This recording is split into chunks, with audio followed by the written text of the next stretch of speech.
네, 오늘은 전도서 2장으로 말씀을 전합니다. 이 전도서라고 불리는 이 성경, 이 지혜를 담은 성경책은요, 히브리 이름을 코엘렛이라고 부릅니다. 모임을 부르는 자, 혹은 모임에서 말하는 자, 이걸 코엘렛이다라고 이렇게 뜻하게 되는데요. 그리고 1장에서는요, 이 저자가 스스로를 표현하기를 내가 전도자다 이렇게 얘기를 합니다. 그러면서 이 전도자는 말하기 시작합니다. 반복해서 한 가지 이미지를 계속해서 말합니다. 그 이미지가 바람을 잡으려는 것, 여기에 대한 이야기를 한다는 것이죠. 그런데 이 바람이요, 아무리 시원하거나 혹은 아무리 춥거나 어떨 때는 작거나 강력할지라도 분명히 우리 주위에 있는 것은 알지만 우리에게 분명히 유의미한 영향을 주지만요, 사람이 그것을 손으로 뻗어서 잡으려 했을 때 아무것도 남지 않는 것을 보게 됩니다. 이것이 전도자가 깨달은 해 아래에서의 인생에 대한 이야기를 바람을 잡는 것 같다 이렇게 얘기합니다. 수고하고 애쓰면서 무언가를 꽉 쥐었다라고 생각을 했는데 손을 펴보니까 공허함이 남은 상태입니다. 오늘 본문 11절은요, 그 허탈함에 대해서 얘기하는 내용이 있는데요, 11절 말씀을 다시 한번 같이 읽어보도록 하겠습니다. 그 후에 내가 생각해 본즉 내 손으로 한 모든 일과 내가 수고한 모든 것이 다 헛되어 바람을 잡는 것이며 해 아래에서 무익한 것이로다. 아멘. 1장에서 전도자는요, 스스로를 예루살렘의 왕이다 이렇게 고백했던 사람입니다.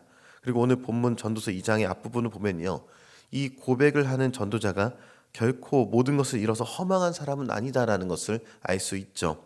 어찌 보면 이 전도자는요, 우리가 꿈꾸는 모든 것을 다 가져본 사람입니다. 1절부터 보니까 쾌락을 시험해 봤다라고 얘기합니다. 잔치를 벌이고 웃음을 쫓았다는 것이죠. 그런데 결론은요, 이게 무슨 소용이 있는가입니다. 은과 금, 그러니까 왕들이 소유한 보배를 쌓았고 또 노래하는 자들을 두어서 예술적인 풍요를 날마다 누렸다는 것입니다. 심지어 쾌락을 따르기도 했습니다. 수많은 처첩을 두어서 남성으로서 누릴 수 있는 모든 본능적인 만족도 다 누려봤다 이렇게 얘기하고 있습니다. 이 전도자는요, 이 모든 것을 내 눈이 원하는 것, 내 마음이 즐거워하는 것이다라고 표현하기까지 했습니다. 결코 아껴가면서 산 사람이 아니죠.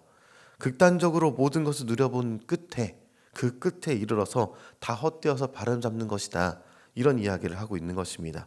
분명히 전도자가 누린 이 모든 것은요, 하나님이 창조하신 곳이고요, 하나님이 허락하신 쾌락들이 맞습니다.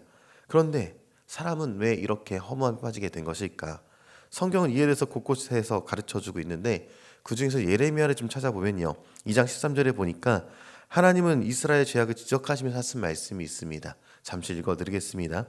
내 백성이 두 가지 악을 행하였나니 곧 그들이 생수의 근원되는 나를 버린 것과 스스로 웅덩이를 판 것인데 그것은 그 물들을 가두지 못할 터질 웅덩이들이니라. 아멘. 전도자가 6절에서 나무에 물을 주기 위해서 못을 팠던 행위는요, 사람이 자신의 갈증을 해결하기 위해 스스로 노력하는 모습 자체를 상징합니다.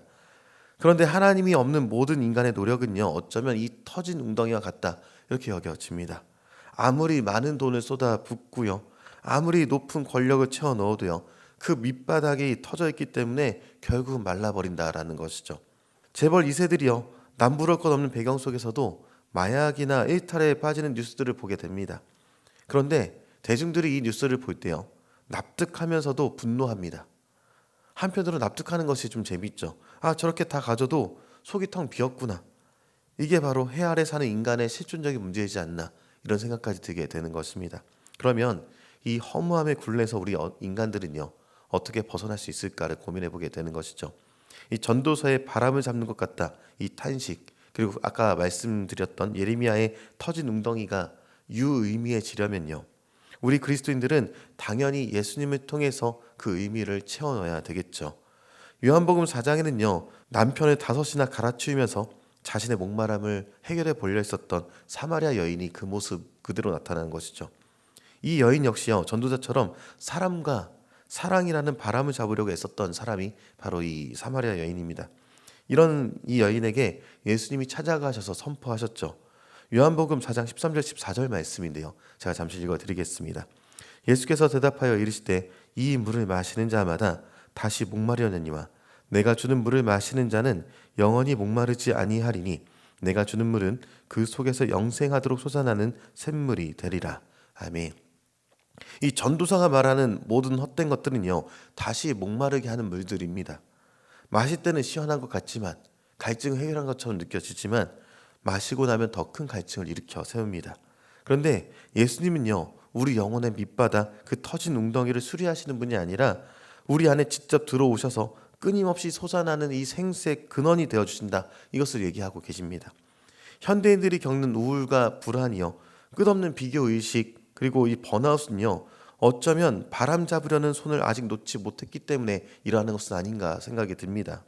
더 높은 연봉, 더 높은, 더 좋은 차, 더 넓은 아파트라는 바람을 잡으려고 많이들 달려갑니다.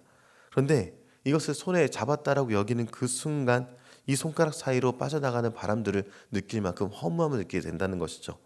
예수님은요, 그 헛된 손짓을 멈추라라고 말씀하시면서 이제는 주님을 영접해서 안식으로서 초대하고 계시다.